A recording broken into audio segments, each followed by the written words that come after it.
time now for Coming In Hot with Brent Wallace and former Ottawa Senator Jason York.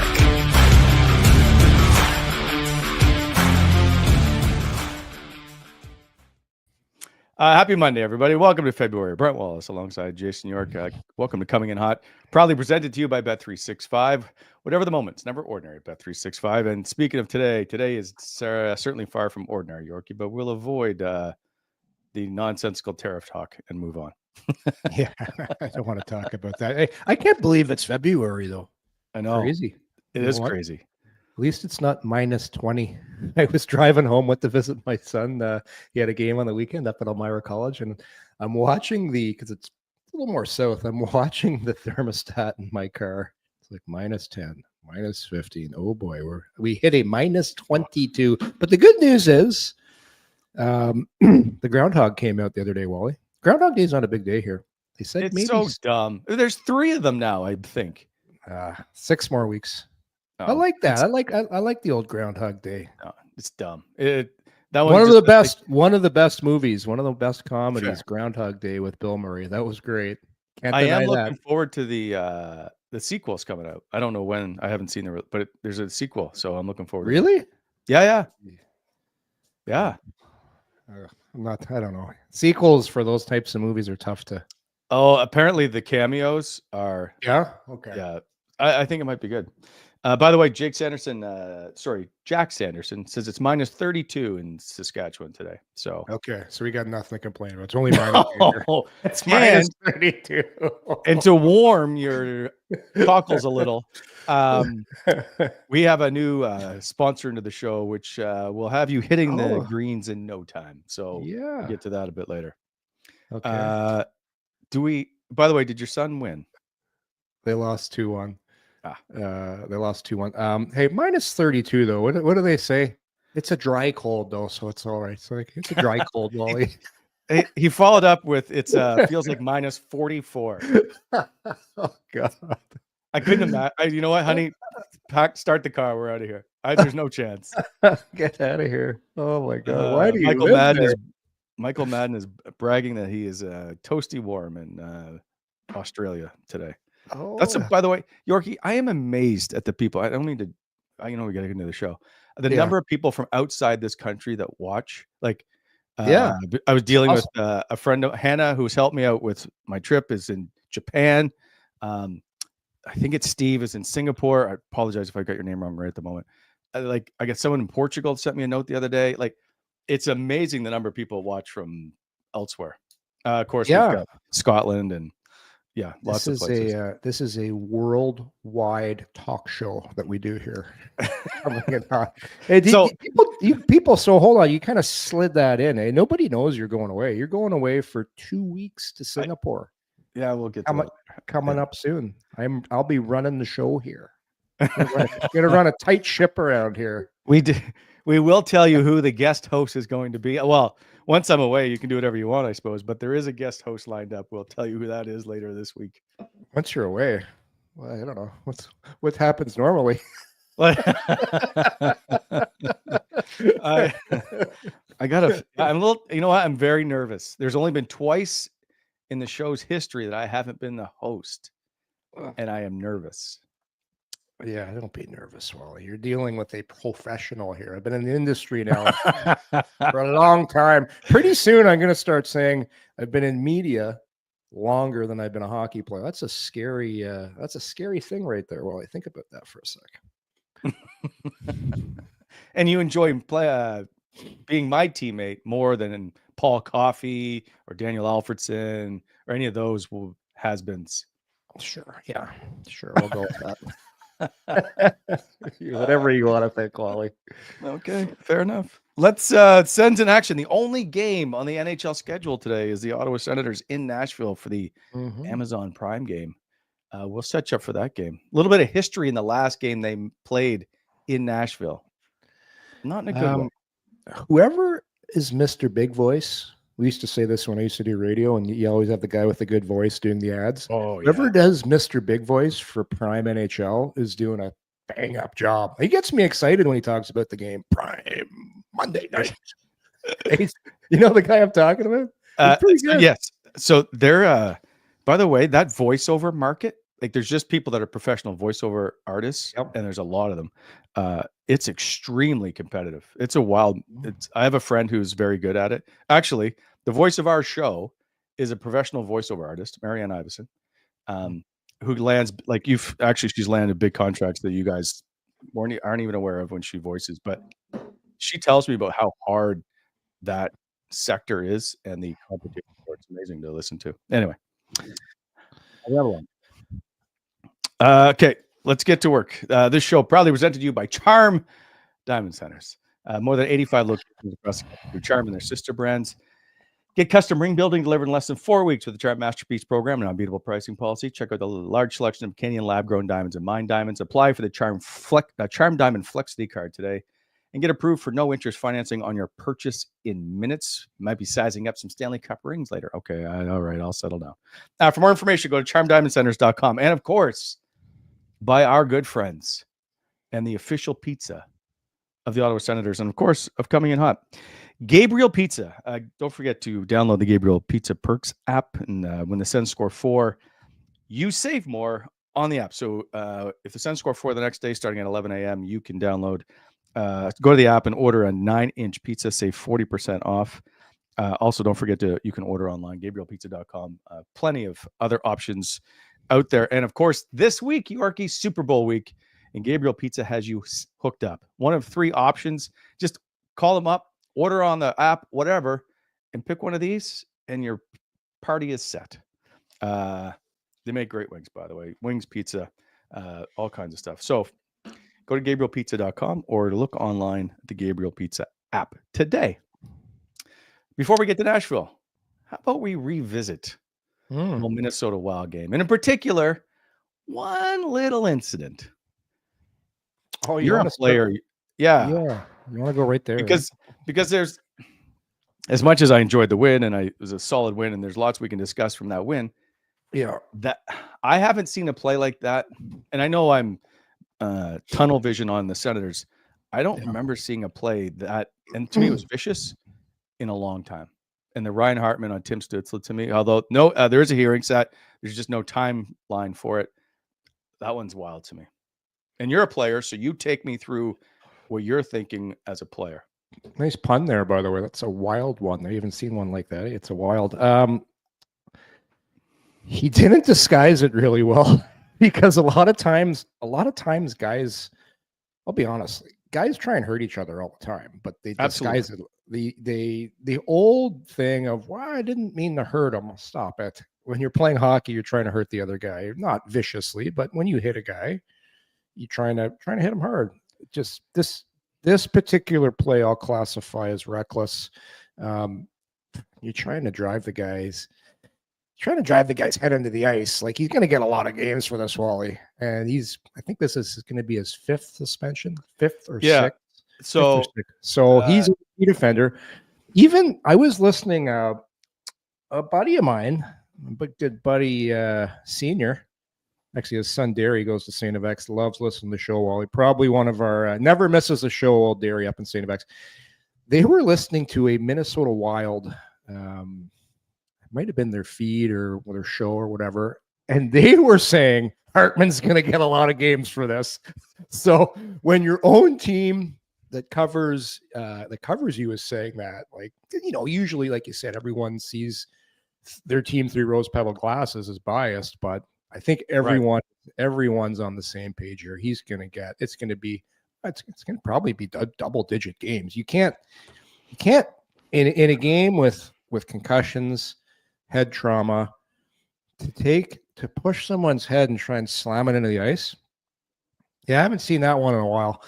I haven't. And the thing is, and people will say, well, you have fighting and you punch guys in the head. And I always say that. I always make that comparison, right? But this is a face-off with the player's face facing the ground. So you're unsuspected. It's a battle on the face-off. Every face-off's a battle. But this is something you're not prepared for, something you don't expect. So it's, to me, so I'll give you a couple of things on why I think it's going to go double digits. It's sneaky because he's trying to disguise it, and it was premeditated because this was going on during the game. There was there was some instances before that where Hartman and Stützle might have slashed him. Hartman tried to get him, so he took his number, and you could tell. Like I would have loved to have been down ice level for that game, Wally. What was going on with the exchanges and the talking, because it all leads up to premeditated, unsuspecting player and the viciousness of the play. Like Stutzle could have been really, really hurt on that play, and that's and it's a star player too. So you throw that in the mix too, which says it's going to be a lot of games. What the number is, I don't know, but I wouldn't be surprised if it's double digits. So we see this obviously biasly, if you will. I don't even know if that's a word. However, so we think it should be really high, but the NHL player safety I've never been able to figure out, and no one else has, of how they always. So I don't know. I say it's 8, but even I think 8 might be too high. But the one part that you brought up that's key is he's a star player, and I think if you're trying to protect your star players, there has to be a bigger message. I would see the bigger key is he's got a history of doing reckless things on the ice. So if I'm a player, number one, you don't want to be playing against reckless guys. Like there's some guys like Matt Cook, for example. Nobody really wanted him in the league, and right. I hate to say that about players, but it's true. It's just because guys like that, they can end your career with the snap of a finger. And everybody works so hard, and there's a lot of money at stake, and there's lots on the line every game. But you don't want guys on the ice that are going to do stupid things, and they could end your career. And you know what? If that's a little different, and just like let's say Stutzle wasn't really prepared for it, like that could have been a lot worse. So I think it's going to be a lot. And I do agree with you. You never know what's going to happen, but I just think the history, it was premeditated, and it's sneaky. It's like a slew foot, right? When you slew foot a guy, there's a reason a slew foot's more than a trip, and you can get match penalties for slew foots because slew foots are sneaky. Pile driving someone's head of the ice. Oh my God, is sneaky and vicious, and I'm just trying to figure out why you try and do that. Obviously, they had a feud going all game, but boy, you got to think you want to take back on that one, because again, it's like the cameras. The cameras are right there because the puck's being dropped. Like usually when you try and do something that you're going to hide, you don't do it when you're the focal point of the situation where every camera is on, right? Because there's going to be all kinds of different angles of that shot when player safety is looking at that. So, okay. By the way, 4 times he's been suspended. 2018, one game. So 2018 illegal check, twice in 2018. Again, interference. November 23, 2 games for tripping, and then April 1st, 2024, 3 games. Unsportsmanlike conduct.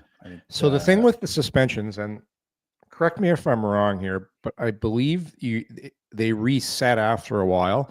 Like you're past, like it, not that it ever goes away, but if you get suspended in like a shorter, like let's say he was suspended last year, earlier this year, I think that weighs heavily because the last time was 2018.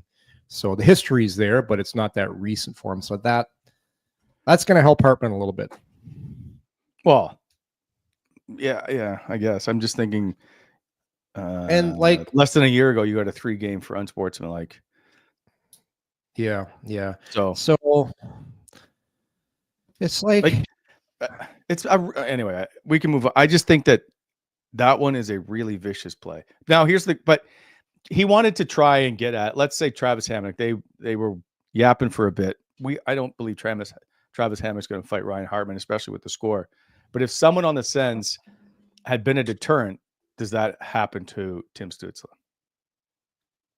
I don't think you could use that argument in that situation here, because like I said, it's everything I talked about in the play. It's like usually when you're trying to get somebody and you're trying to get retribution, like let's say you're going to go over and you're going to like fight a guy, or you're going to hit him from behind, you're going to hit him hard. You're not, because when you get retribution, you want everybody to know you're doing it, right? It's like, you got our guy, So we're going to get your guy, and your whole team's going to see this. That's why you do it. It's like proving a point.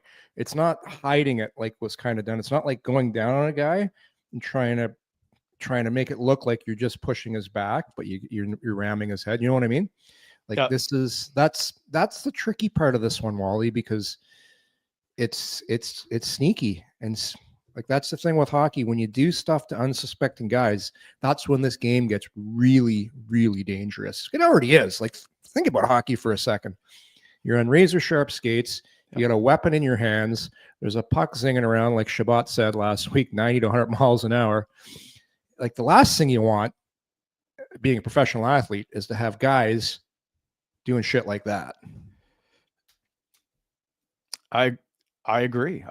The whole play just doesn't make sense to me. Is that the wires get crossed? For sure. Okay. No, absolutely. There's guys, and he's a guy that plays on the edge. And I'm not going to defend him. I'm going to tell you why. You get pissed off, and guys get pissed off all the time. And we've seen guys make bad mistakes when their wires get crossed. And anybody, just go to a beer league game every single night. You'll see a guy get thrown out because his wires get crossed. And the worst part is he's got to go to work the next day. And his wife's probably sitting in the stands like, "What, you stupid idiot? What are you doing?" There's no one watching. I get in a game and I just can't help myself. And there's always that guy. That's the reason I never play hockey with a ref, because there's always one donkey, Wally. He gets his wires crossed. It's not his fault. It's just certain guys. Certain guys. Nick Cousins is the same. Like, there's a few players in the league. I mean, Steve Ott was one of those. I mean, Matt Cook, you brought up. Like, you know who one of the worst? And I watched this guy a lot when I started watching the Senators after I retired. Probably the dirtiest guy I've watched, and I'd watch this guy, and he was dangerous. So dangerous. I would say so I retired in 2007, and I started watching this guy a lot. And I would say I pinned this guy as the most dangerous guy in the NHL. Like, every time he's on the Eastern Conference, used to see him a lot. Just a European guy. No, I don't know if he was a European guy. Anyways, it's Patrick Coletta. Oh yeah, no, I think he's American. Yeah, he's American. That's why it sounds like he is American. He's American. Yep. But man, that guy. There's guys that play on the edge, but there's guys that play dangerous hockey, reckless. I classify him. He was a reckless hockey player. And you know what's funny about, like, most of these guys, and we've met like Jarkko Ruutu, and we've talked to Nick Cousins, and they're good guys. Patrick Coletta runs like the Buffalo Sabres minor hockey program. Yeah. I don't care. Very well liked. I know what you're saying. But when those guys on the ice, they're completely different people. Yeah, but I respect guys that play hard. It's like, and when I coached, you'd have certain kids that were really nice, and you'd have to plead with them. Listen, you need to be mean out there. This is a mean game. You gotta hit. You gotta play tough, because the other team's trying to do it to you. Like, usually you have to get players to amp it up, but players like that, Wally, they're just, like I said earlier, when you're playing at that level, you don't need guys running around that could end your career at any point. It's one thing with a clean hit. Let's say it's a fight, you guys square off, but it's the sneaky plays. It's the sneaky plays that drive me nuts. So, Yorkie, that's the argument for having a tough guy on your bench as a deterrent, the enforcer, which we've seen now. That ship has sailed. But if we're going to see this, so when Ryan Hartman comes back to Ottawa, or Ottawa plays Minnesota one way or another, is Ottawa not going to dress whatever deterrent they may have in the minors or whatever, because they're going to send a message? The biggest deterrent is the pocketbook. That's why you have to suspend guys a lot. 20 games, 15 games, 10 games. That's the deterrent. That's how you get rid of it. Guys don't want to lose money. And if you come down on guys for stupid plays really, really hard, you're still going to see them, but it's going to make guys think about it, because like giving guys 2 games or 3 games, you got to come down hard on guys. That's how you get rid of it. Like, make examples of guys. Just think, well, think about this for a second. And I ran into, speaking of guys that are great guys off the ice that played on the edge. Remember Rafi Torres? Oh, yeah. Yeah. Like, Rafi played the game probably over the line. Like, he used to destroy unsuspecting guys. Yeah. That hit's pretty well gone out of the game, where players aren't looking, hitting from behind. And how did players learn? They started throwing the books at guys. And guys are now like, shit, I don't want to get suspended 20 games. I don't want to get 10 games. So you got to make example. Situation like this, throw the book at them. And then guys, the league will take notice. I'm telling you. Guys don't want to lose money. By the way, we have an American in Nashville. Oh, no, sorry. I was reading this wrong. Never mind. The text is wrong. All right, let's move on. I just curious to see when this comes out or what will be the. Yeah, me too. Like I said, this is a chance for the NHL to make a statement. Like there was a big talk when McDavid was getting mauled on the ice, and he got up and cross-checked Garland. So they say they want to protect the good players. So here's an opportunity for you. Here's a perfect opportunity sitting right there on a golden platter for you. So now Minnesota's in Boston tomorrow, so there's going to obviously have to be a decision. Well, I guess it doesn't have to be rendered now because they know that there's going to be a suspension, but I would think the hearing would take place today. We'll find out perhaps later. Yeah, we'll see. Okay, move on to the game itself. That's 6-0 tatty little we just win. spent 20 minutes. Yeah. Did you go? Yeah, go ahead. Did you go? Did you go to the game? I did not. Okay. The 52 shots were the first time since 2022 they had more than 50 shots in a game. The 36 shot differential is the second highest all time. Yorkie, you weren't in that game. The biggest difference was 37 shots. Ottawa still had 52 shots, but the opposing team had 15. They ended up Ottawa. It was Atlanta, if I'm not mistaken. March 23rd, 2002. They lost the game 3-2 after outshooting them 52-15. Yeah, you know what's funny though? I rewatched the game last night. Minnesota had some chances in the first 3 to 5 minutes. Marilainen had to make some saves early, and after that, it was all Senators. But he actually Minnesota. But then once Ottawa got up, they just took over. But that was that was the most dominating game I've seen in a long, long time. Yeah, it's like my God. I was in the car because I was driving back, and I was listening to David Perron talk after the game. And man, he was gushing about Jake Sanderson. And it's amazing, eh? It's quickly how the narrative has changed on Sanderson, how he was having such a bad year and what's wrong with Jake Sanderson. Minus 16. Although there's been a lot of people defend him to say maybe being tied to a certain defenseman, number 23, was a problem. What's the record since Hammer Time's been back in the lineup, by the way? This is going to be pretty crazy what the record is since Travis Havlicek's come back in the lineup, because this team, the ship was sinking, and then all of a sudden Hammer got healthy. Like I thought he was done for the year with an MCL, but he comes back. They have won 4 straight games with the Hammer back in the lineup. It's not like he's playing minimal minutes. 3 of those games they've allowed 1 goal or less. It's like I said, it's like Mythbusters. This is like we have to do an investigative program on this. Why do the Ottawa Senators always play well when Hamnick's in the lineup? It's one of those things. You can't explain it. But Sanderson he is playing more dominant than he was earlier on the season. But man, I've said this all along, Wally. There's so many little parts in his game that people don't even talk about. 4 points is awesome. But it's the other stuff he does all night: the breakout passes, the skating, the defending, the penalty kill, and then when he gets points, it's great. But boy, oh boy, he's something special to watch. He is. Ottawa Senators fans are in for a treat for a long time watching this guy play defense. One of the things I think that you've seen this all the time, and I know Sanderson's played last year a full season, but guys get tired, especially the young guys who aren't used to playing a ton of minutes. No, you hit a wall. He's like that. He's like the cop in Terminator. Remember that cop that just keeps coming?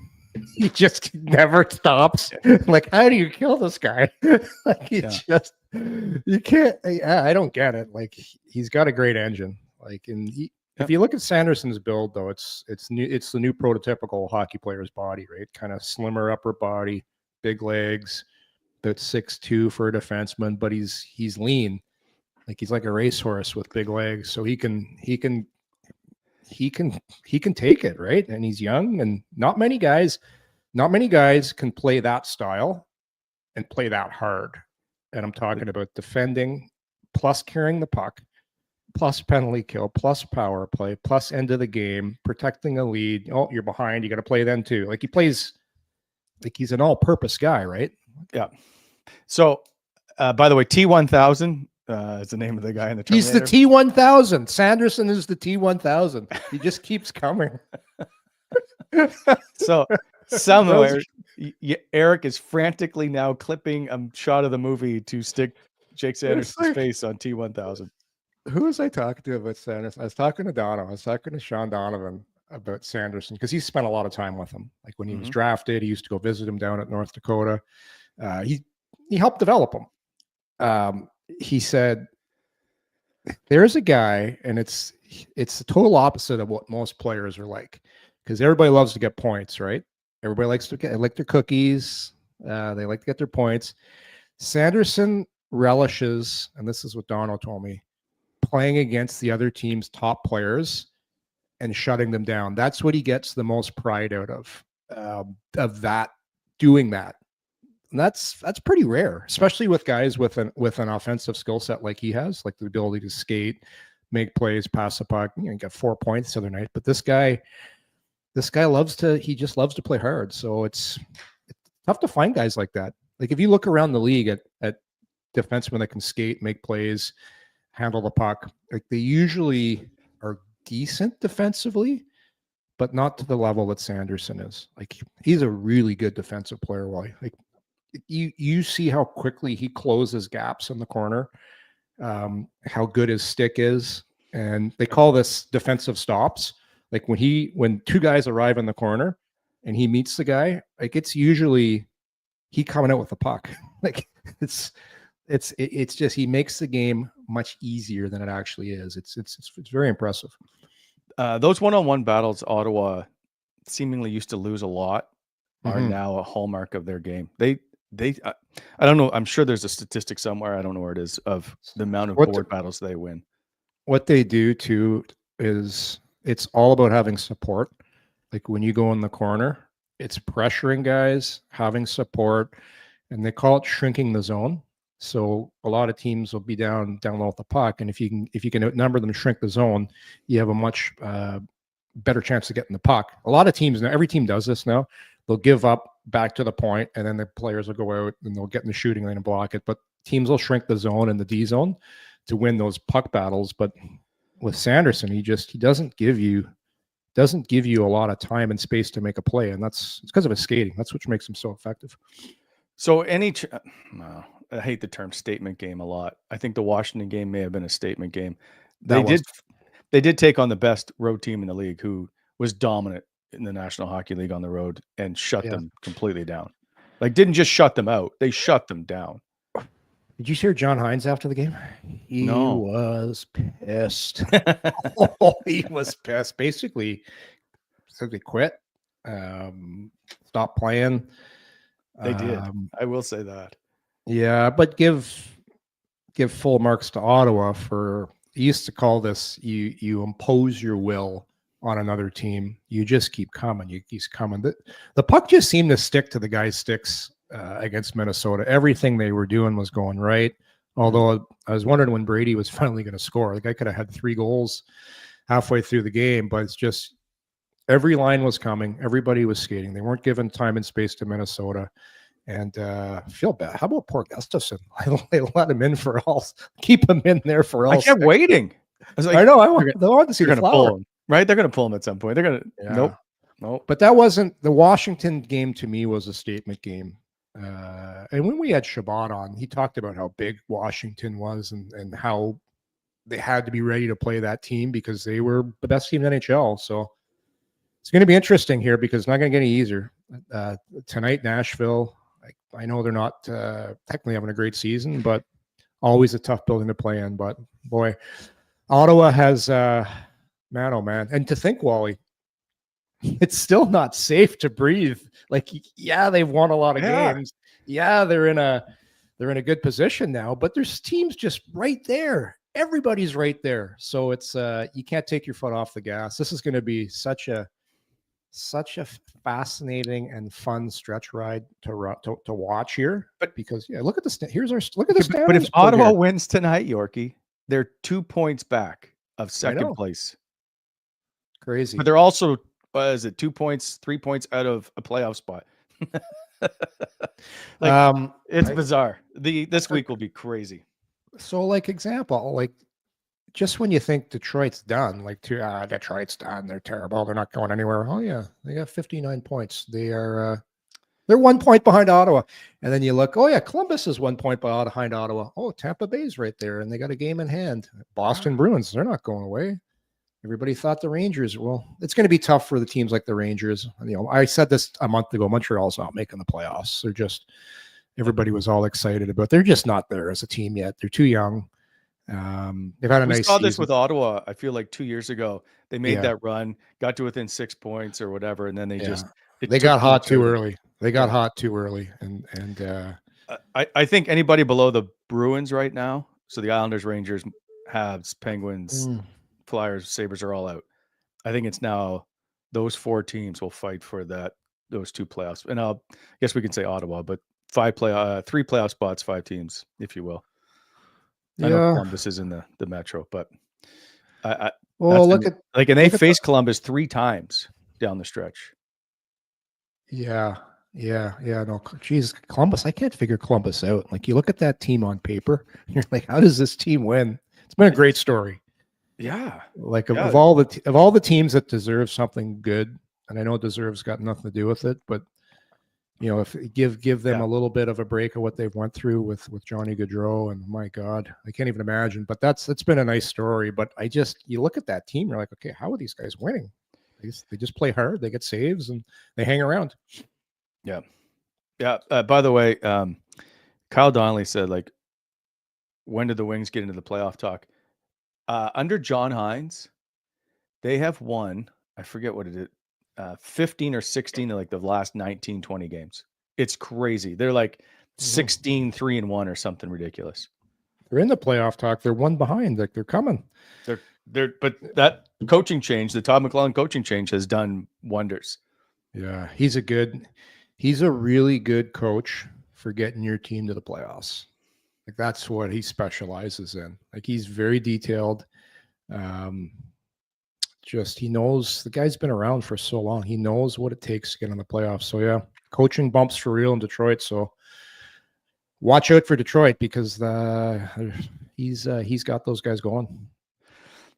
Okay, let's get so now that they leave the Minnesota game behind, they send Levi Merilainen down. Which isn't a surprise. It means Linus Ullmark is ready to come back, and it's a good problem to have. I mean, Merilainen's been outstanding, 8-3-1, a .925 save percentage, a .99 goals against, 3 shutouts, crazy good. I didn't know he had a .925. Holy shnikes. Well, he doesn't let any puck. He's had a couple of games, but he's 3 shutouts, Yorkie. Yeah. You know what else? He plays the puck really well for a young guy. For a young guy that doesn't have a lot of experience, he plays the puck extremely well. That's big for me as a defenseman. A goalie that can play the puck, it saves your ass so many times and helps out so much. But hey, Forsberg's found his game again. And what are you going to do? You're going to just, hey, Linus, you know what? We don't need you right now. We're going to just keep playing this kid. Like that's the move you got to do right now. And I'm like, hey, like he'll be back. He's got a great run, and I'm interested. What's the cap numbers too? Could they even keep 3 if they wanted to? Not that I would. I would. They can. Maryland doesn't cost them a lot, but if they're trying to make any kind of move, you want as much money as you can. Yeah. Also they're gonna be on the ice here at I think 12:30 our time. We'll find out about Josh Norris. Norris left the game in the third. It didn't look really bad. I watched the replay. I know they called up Cole Reinhardt. I believe they called him up as an extra forward. I think Josh Norris is in the lineup. I'm not sure. I don't really think it's a question, to be honest with you. I watched it a bunch of times. Jack, the funniest thing I heard, I think Meth said it. Mark Mathai. He goes, I think he got hit in the nuts. He may have. Like, I was trying to look. But when that happens, you kind of crunch over. Oh, you go, and then you skate to the bench like that. It's not funny because nobody likes that to happen to them. But I'm hoping that's the case because then you're gonna be fine.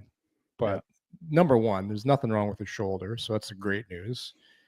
But I can't really think of anything else on the play. No, I'm gonna try and. How much time was left in the game? 4 minutes. 6 minutes. Okay, so the game was pretty well done. And everybody knows how that feels. So hopefully that was the case. So painful. Oh, yeah, it is. I can't. But it was a weird play because there were 2 guys around him, and it looked like he potentially got a stick or something. Anyway, I should have blown up. It just doesn't. What do you think? Well, I originally just thought it was a weird, like he might have got some kind of stinger or gotten hit in like a awkward spot where you just that's a stinger, and it could be that awkward. would be no, that's an awkward spot for sure. I just anyway. All right, let's move on. I got plenty of stuff to get to still. Okay, a new sponsor alert into our show. Happy to have them, and it should bring you some bright sunshine. Look, everybody's anxious to get back on the course. The let's say all the simulators are being used right now. Our good friends at Club EG are excited to get you ready for the upcoming season. If you're not aware of Club EG, basically 60 golf courses around Ottawa, and you get a membership, and then you pay membership rates to golf there. And so they've got great, like we were going through the list of courses, Yorkie, right?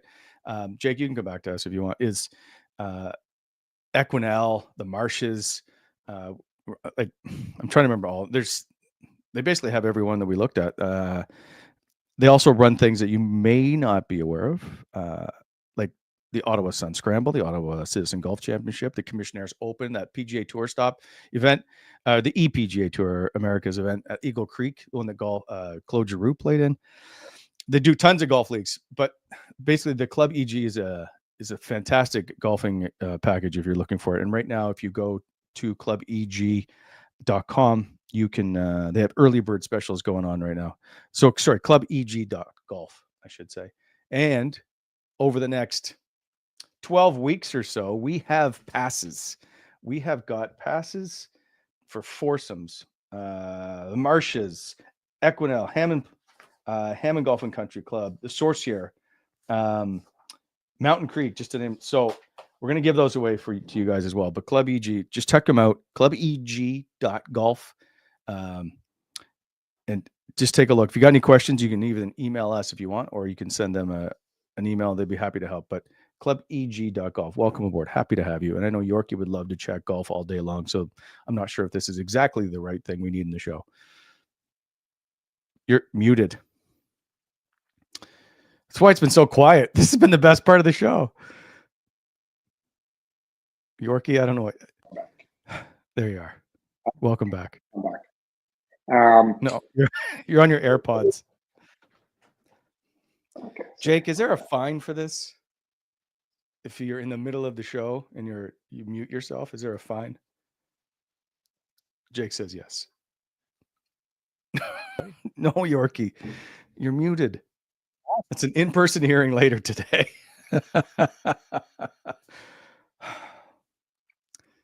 All right. Well, we'll just move on without him.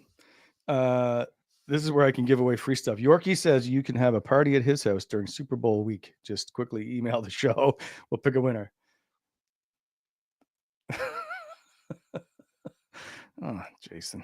All right. So as we sort out Yorkie, we'll get you into Nashville. By the way, the last time Ottawa was in Nashville, they had 0 shots in the third period. They were outshot 19-0. It was the first time in franchise history that Ottawa, as far as I could tell this morning when I look up the stats, failed to register a shot on goal in a period.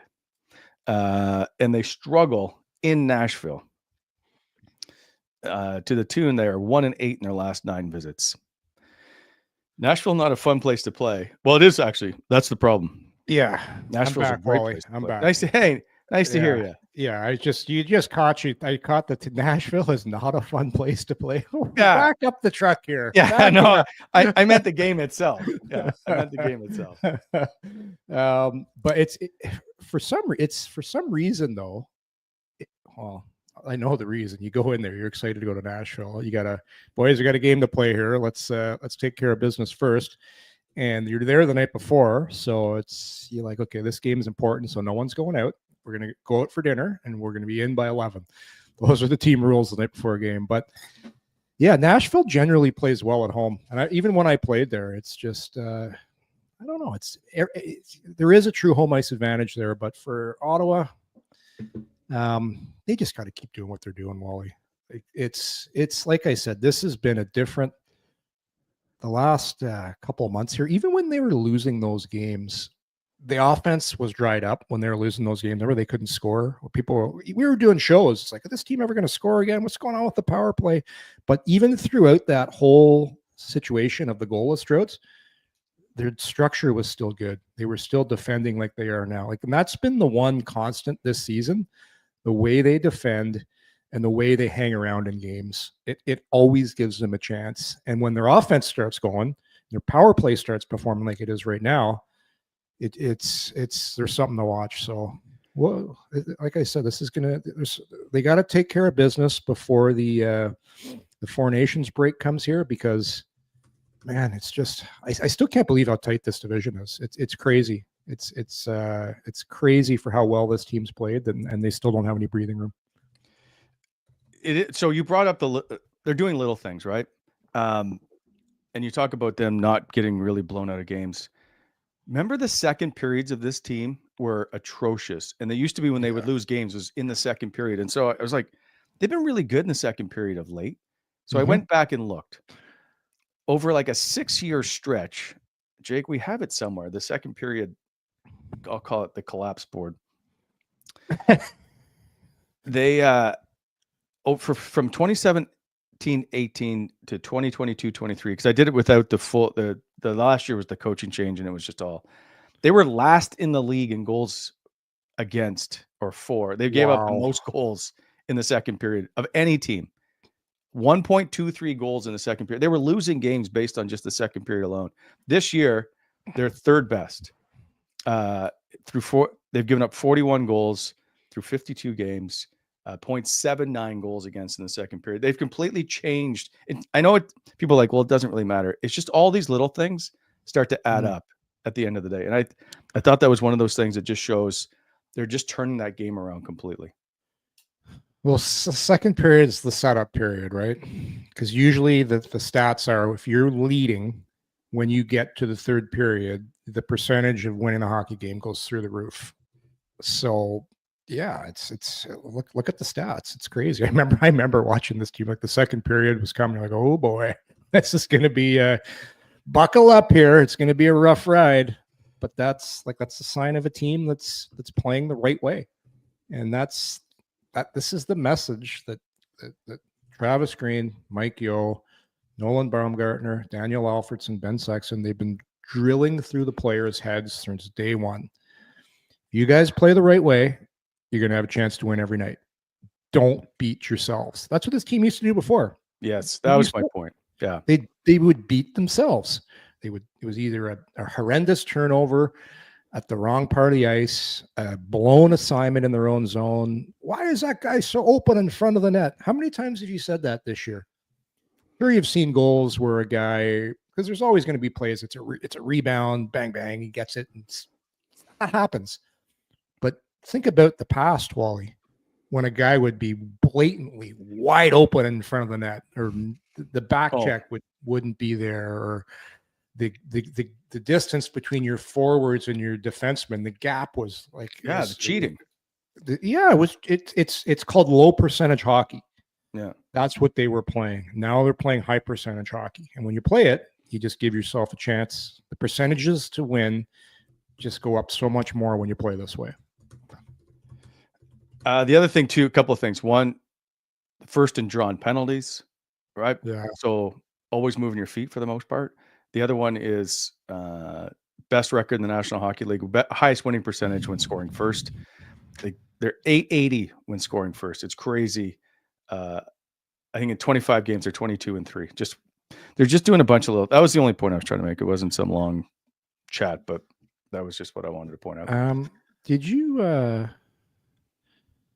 Did you see the takeaway leaders? Just back to Jake Sanderson. This stat kind of blew me away. I heard it the other day because you always think of takeaways, and you know who leads the league in takeaways right now? Take a guess. Ooh, Washington. No, players. I'm talking like you know the takeaway stat. Yeah, like the Mark Stone Award. The Mark Stone Award. Let's just call it the Mark Stone Award. Ooh, he's not even up there actually. Stoner's not up there right now. Ooh, Barkov. It's Cale Makar. So Cale Makar's got 43 takeaways. Do you know who's in third place in the entire NHL for takeaways? Third place. He's an Ottawa Senator. Is this Josh Norris? Jake Sanderson. He's third in the NHL. I love that stat because it's like if you look at the guys that are up there, like you got Makar, like Jacob Slavin, like when you talk about arguably the best defender in the league every single year when they're talking about defensive defensemen, you talk about Slavin. Makar is just he's the best defenseman in the world in my opinion. Mitch Marner's up there. But there's Sanderson, 39 takeaways. Makar's got 43, Sanderson's got 39. But that's that when I saw that, it's like, wow, that's pretty impressive. So, lots of small things. The details in the game now is what's changed for Ottawa. Goaltending, obviously, and details in the game. Mm-hmm. Well, number one, you put the board up earlier. Save percentages. Well, shutouts. Look at the amount of shutouts the Ottawa Senators have had this year. And okay, that has a lot to do with goaltending. Absolutely. You need saves, but it's also the way this team plays. Like everything goes hand in hand, right? It's the system, how hard you play, how you defend, do you get saves? But would you think you'd be sitting here saying a rookie goaltender, what does Maryland have? 3 shutouts now? Yep. He's got 3. Forsberg's got 2. So they've got 8 shutouts as a team. That's insane. Do you know what's crazy? I got to go back and look at how many. It was like they've won every game of late that they haven't allowed that they've scored a goal in, because all the games they've lost of late were shutouts. So the only games they've lost of late, dating back to the beginning of January. They were shutout. Yeah. Remember that the sky was falling back then too, and the team couldn't score. Oh, is this team ever going to score again? What's going on here? We need another top 6. God damn it! This team can't win without another top 6. Oh God! Tear it down. We need a top 6. I won't get off that hill. We need a top 6. Yeah, that's the hill you'll die on, the top 6 hill. I know they've scored 11 goals in the last 2 games, and they need a top 6. They need a top 6. They just threw a bunch of goals up against the Washington Capitals, best team in the NHL, and the Minnesota Wild. But God damn it, they need a top 6. And listen, they can't keep scoring shorthanded goals every game. I'll give you that. Hey, listen, I'm sure. Would it be great to have a top 6? Absolutely. But I just think it's more important of how you play as a team, the type of identity, the identity. Like this team actually has an identity now. Like they play hard. They don't give you much. They defend hard. They play the right way. They don't beat themselves. Yeah, for sure. It's another top 6 would be great, but it's easier said than done. And here's the thing, Wally. If you get a top 6, you better darn make sure this guy plays the right way. The last thing you want to do is bring in a top 6, especially a guy that's contract is expiring that wants his cookies. It's like that's the problem. Like you have to make sure you're bringing, if you're going to bring in a guy, he's going to be able to fit in to the style you play. Look how long, like with Norris through the injuries, the time he missed. Like he didn't play consistently for a long time. Now finally, this is the first time, I don't even know how many years, this kid has been healthy, is playing, and now he's ingrained in the system that's been taught here in Ottawa, and he's playing the right way. And let's trade him. Yorkie, how much? Let's just go back to the exact conversation. Trade anybody if it makes your team better. Listen, I agree, but I'm just saying, careful what you wish for. Like you gotta, it's very difficult. It's very difficult to get a team to a point, because this is a thing with coaching and teams, to get everybody to buy in. It's very difficult because there's always somebody unhappy on the team. There's always somebody that's not playing enough, not scoring enough, because everyone's a personal business, right? They're all in the business. Yes. They're all independent contractors. They're all independent contractors that are all on a team. And that's what's so tough about coaching is you're in charge of all these independent contractors, and you got to make them play for the team and do things the right way. So all of a sudden you hire another independent contractor from another place that's doing business somewhere else, and you're asking them to come do business for you, but it's a lot easier said than done. I'm just telling you, I've seen a lot of independent contractors come in, Wally, and it doesn't work. Oh, tons. Yeah.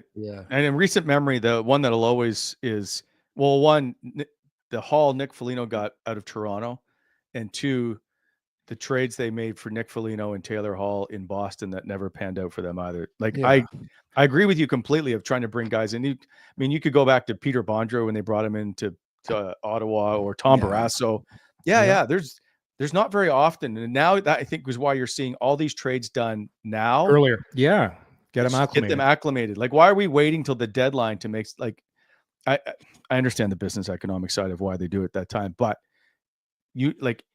Brian Murray was a master. He would always do it 2 weeks before, 3 weeks, whatever. Just don't wait till the end. You need to get these guys in, and not just for like the last 20 games. So it's just been, it's been so long for fans to watch this team finally start playing the right way, and people with defined roles. And listen, I'm the first one. Before I was like, I'm not sure if Norris is a winger. I'm not sure if he's a center. But now you watch him play, killing penalties on the power play. Look at his face-off. Look at his ability in the dot. Now, you know how hard it is. A lot of teams will bring guys. I'll give you a great example. Mike Sillinger, who I played with in numerous places in the NHL, holds the record for most times traded. Teams would bring him in just because he was so good on face-offs. So we need a face-off guy. Well, you got a face-off guy now that actually does other things, like scores and kills penalties, and people are like, "Yeah, let's trade this guy." That's like, I don't think. See, I think you're losing. You're like an American politician just trying to deflect. And am I putting out misinformation? I believe you are. I think people are trying to say if there's a trade to be made, That's anybody is available. I'm in full agreement.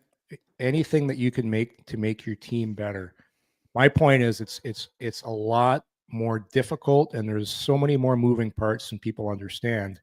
Especially when you got to be so careful when you've got something running the way Ottawa is right now, because it's clicking. Like it just look how long it took Travis Green to get this team to play this way. Like it didn't happen right away. It just takes. Remember when everybody wanted him fired, and well, not everybody. Remember when there was this loud groundswell of we need to fire Travis Green in November? Yeah, I forgot about that. like he's 20 games in. I think we got to wait a sec here. Yeah, and hey, listen, there still could be some more bumps in the road, and there has been times if you flip the script when teams have made trades and brought guys in, and it's been great. Like for sure that happens. It's just way. It's way tougher, and it's especially today with players, and they're just, you got to treat them differently, and it's much more difficult. All right, moving on. We got to get to Charlie's been anxiously waiting to, although I think there's a time I'm gonna have to throw a flag on Charlie. We'll see here. You throwing a flag for what? We'll get to it. Here, let's get to it. Let's time now to get you all set up. Yorkie, do some work.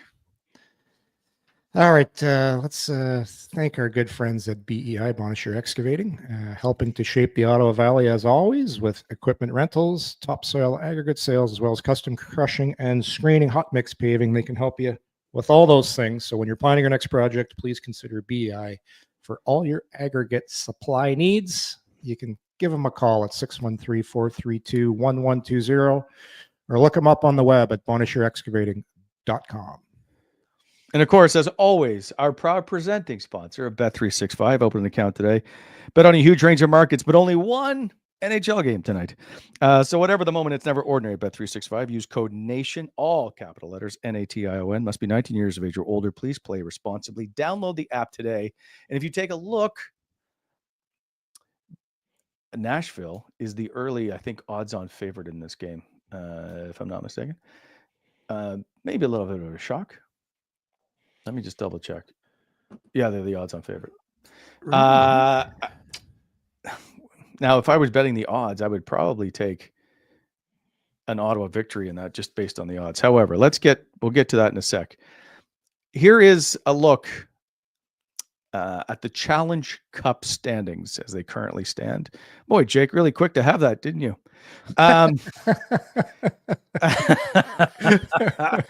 He couldn't wait to put that up there. So as you see, a little bit of a struggle for a while. I'm going to pick first today. I will let Charlie can pick on her. And if I can't pick the winner for tonight, Gertie is now going to select the Gertie, calling the lefty. Get in here, Gertie. I might have to go to the bullpen. Gertie may have to help out here. Okay. Let's go to Charlie. All right, Charlie, we got a big one tonight. We got Ottawa in the Music City to face Nashville tonight, the Nashville Predators.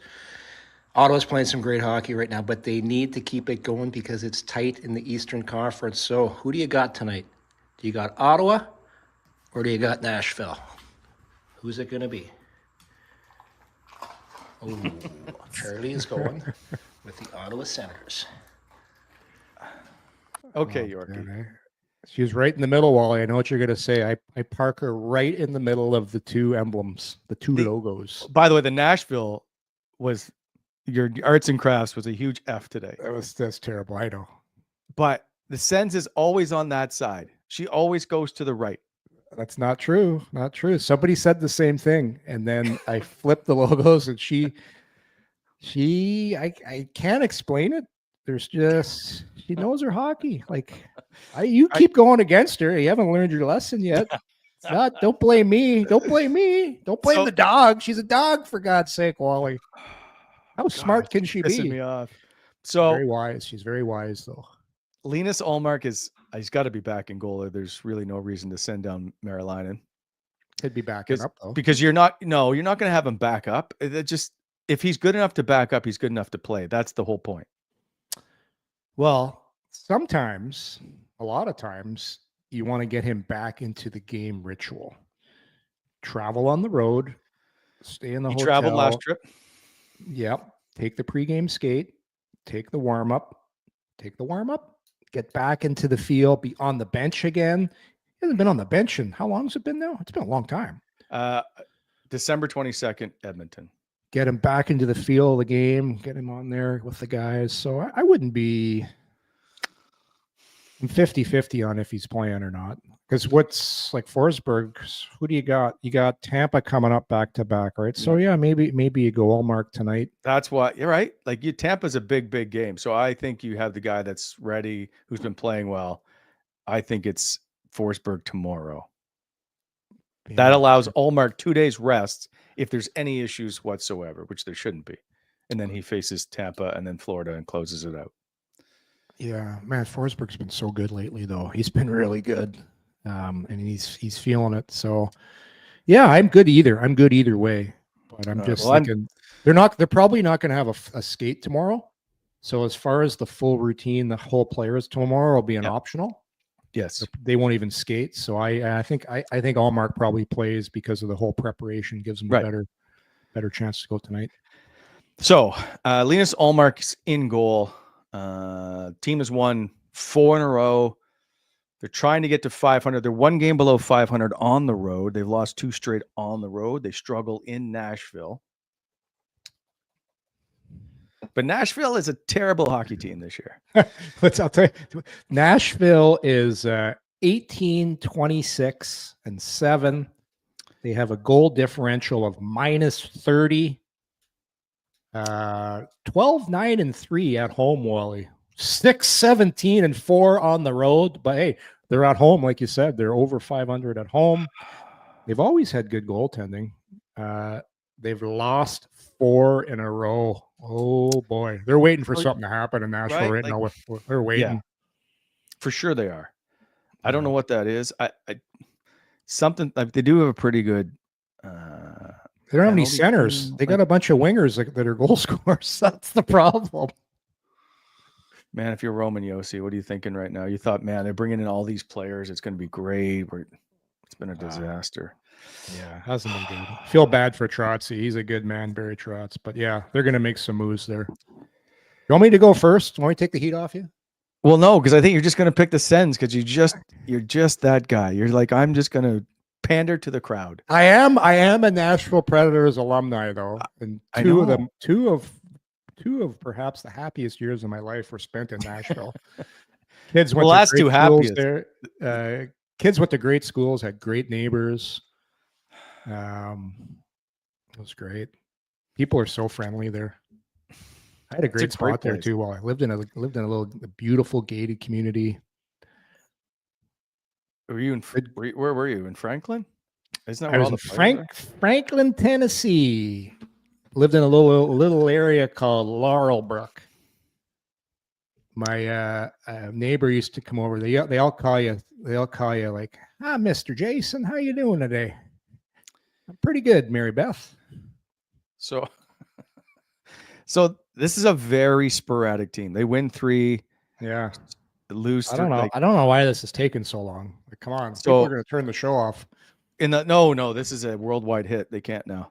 They had won 5 in a row. Now they've lost 4 in a row. Like, they're very Jekyll and Hyde. They just got shut out. 6 goals scored in the last 4 games. Nothing tells me that they're going to win, except they have to win at some point. That's what usually happens when people keep betting and they keep losing. They go by, well, my luck has to turn. It's got to turn. I'm just going to tell you, whoever you pick. Yeah. Actually, it might have something. I might take Nashville if you take Ottawa. I might. I do hold Nashville very close to my heart. I can't let you get another game. Well, it's almost too late now, but it doesn't matter. You've been terrible. You don't ever pick the non-Sens, and right now they're just too hot and they just don't lose.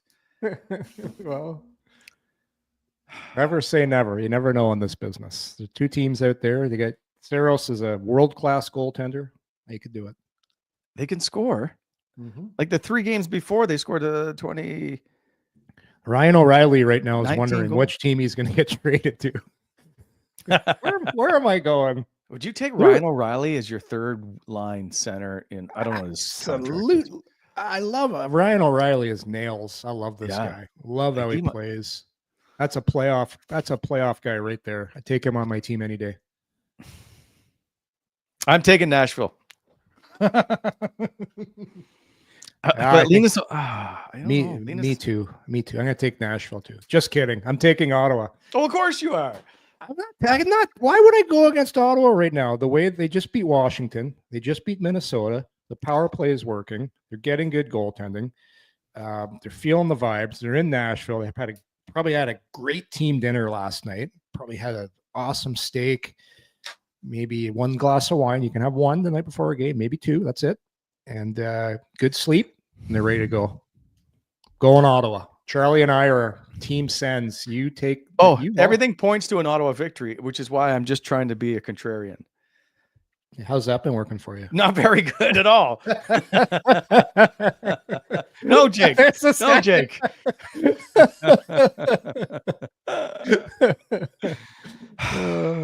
Okay. There it is. All right. I got, by the way, the Florida Panthers at the White House today of all days. With the Stanley Cup. Yeah. That'd be cool. I did one year. Oh, yeah? Yeah, one of the biggest stories I missed, actually, in my entire career. If you remember correctly, that Boston Bruins went and Tim Thomas didn't show up. Timmy took the optional. It doesn't surprise me. And we were told at the time, now I don't cover the Boston Bruins, and so I'm not intimately involved. Yeah. And I just remember people go, "Oh, that's not a big deal. He just didn't want to show up." And then it came out later that it was a stance against Obama and the Democrats, if you will. Yeah. Yeah. I completely missed that story. That's one of the ones I was pissed about. That sucks. I played with Timmy for 1 year in Boston. I loved him. He was so funny. Bad winner at cards, though. If he won, we'd play poker at the back of the plane, and if he won, he'd go, "Yeah," and he'd cheer, and guys would get so pissed off they want to punch him. I loved him. It's a great story. TSN did a great story on him back when you heard what he did, growing up. Like him and his dad sold apples out of the back of their truck. No, I haven't watched the story. Oh, Wallace. He grew up in Flint, Michigan. Very, very humble beginnings. They actually had to pawn Tim's mom's wedding ring 1 year for him to play hockey. Wow. Like he came from not a lot and then went out and played in Finland, and that's why he's never really got a shot and got in the NHL. And when he got a shot in Boston and then started playing out of this world, and I ended up playing with him for the 1 year. He was really good. I liked it. I like goalies. They're strange guys, odd guys, but I always got along good with them. But he was misunderstood. But I liked him a lot. And man, talk about a guy competing in practices. Like if he got scored on, or he'd yell at you, and if you celebrate in front of him, he'd like try and throw the stick at you. Like he was competitive, competitive as hell. But yeah, man, remember how unorthodox he was as a goalie? Yeah, he had a little bit of Hasek in him. He just whatever it took to stop that puck. Whatever it took. He'd be a goaltending coach nightmare. Well, yeah, he didn't really. His style was no style. Stop the puck, do whatever it takes. That was Bob Essenza, if I'm not. Yeah, Bob Essenza. He was. Timmy was kind of chubby too, eh? He was my theory that chubby goalies. You ever seen a bad chubby goalie? Like they're pretty good. He was a little bit of a boiler on him. A little bit of a boiler. When I retired, I think I told you this. Tim and I got along really well, so I went over to his house, chatted. Like, I think I'm done after this year. He goes, "What are you gonna do?" I'm like, "I don't know. I'll probably play." He goes, "You know what, Tim? I might play goalie. Yeah, I don't want to play out in beer league hockey, but when I play with my buddies, I'll probably play nets." He's like, "Do you have any equipment?" I'm like, "No." He goes, "Here, I got some extra pads." So Timmy gave me a set of pads, gave me blocker, glove, check. I had everything. I had a Timmy's, whatever. He had these gear, and it was great stuff. And I think I played nets twice. I'm like, this sucks. Like nobody shoots. So my goaltending career lasted like 2 days, but I was wearing Timmy's gear. It was great stuff. And I ended up moving, and I met a kid who was a massive Tim Thomas fan. And I knew he loved Tim Thomas. So I said, you know what, kid, I got something for you. Wow. I go, you like Tim Thomas? He goes, yeah. I go, would you like his equipment? He's like, oh, what? And I'm like, here you go. Wow. So yeah, made the kid's day. But yeah, my goaltending career lasted 2 games. 2 days later, it's on the road being used. No, this kid was a massive Bruins fan. Last question. Cool. You would know, you're a wine guy. They're removing some of the American-made. Well, they're removing all the products from the store shelves. The LCBO. I'm a Cab Sauv, like a California guy.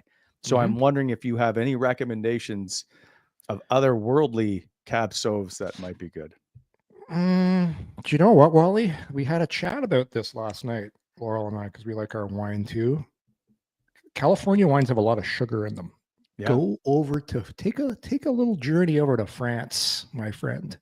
Check out the French wines. They've got some great selections, and less sugar.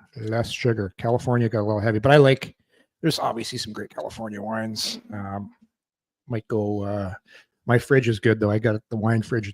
I've got enough in there. But go try the French wines, Chilean wines as well. You can get it. You never go wrong. I don't mind the Côte d'Aron. You know what? If you're going to have a nice big steak, Wally, you can never go wrong with an Italian Amarone. See, I don't. Okay, so I don't understand well, I have to end the show, but I don't understand the names of the Italians enough of the Italian wines to get into them because I'm scared to go like. So an Amarone. Yeah, the super like if you want to spend some money, the super Tuscans are always good. There's some Italians like they got some great red wines too. Australian wines are good. There's good Ontario wines too. Depends what your mood is, Wally. If you're going to sit down, relax, watch the hockey game, maybe a nice Pinot Noir. You're gonna so Yorkie. I wasn't going to. Today is the 4th year anniversary of being laid off, and so I will likely have a glass of wine tonight. And so I was just curious of a good alternative.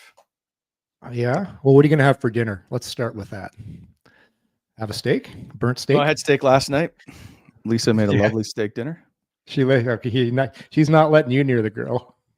I'm not allowed to barbecue steak. No. I'm not. I can make hot dogs. I'm not allowed to barbecue steak. Yeah. When I played in Anaheim, I was there two times. I went to Napa like 4 or 5 times. I do like California wines, but there's lots of good ones around the world. But yeah, Italy's always good. Italy's you can't go wrong there. Okay. I'll do some research. Until tomorrow, Yorkie. Thanks everybody for tuning in. Appreciate your day today. Good luck to the Sens tonight. It's on Amazon Prime for all those who are wondering. We will see you tomorrow. Take care.